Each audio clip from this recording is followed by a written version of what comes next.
আপনার কি শুধু প্যানকেক পছন্দ নাকি প্যানকেকের মধ্যে যে ক্রিমি বাটারটা থাকে সেটাও পছন্দ? যদি ক্রিমি বাটারটা পছন্দ করে থাকেন তাহলে এই রেসিপিটা আপনার জন্য।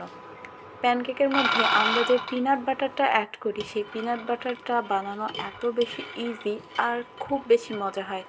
বাইরে অনেক চড়া দামে এটার বিক্রি হয়, তো এত দাম দিয়ে না কিনে ঘরে স্বাস্থ্যকর উপায়ে খুব সহজে পিনাট বাটার তৈরি করতে পারবেন। প্রথমে কিছু বাদাম নিব, আর এটা হচ্ছে অল্প আছে ফ্রাই করে নিব আর এর খোসাগুলো ছাড়িয়ে নিব। তারপর একটা ব্লেন্ডারের মধ্যে সেই খোসা ছাড়ানো বাদাম দিয়ে দিব, এর মধ্যে সামান্য পরিমাণ লবণ দিয়ে দিব সামান্য পরিমাণ সয়াবিন তেল, আর দিয়ে দিব পরিমাণ মতো চিনি। আপনারা যে যেমন মিষ্টি খেতে পছন্দ করেন তেমন চিনি অ্যাড করবেন।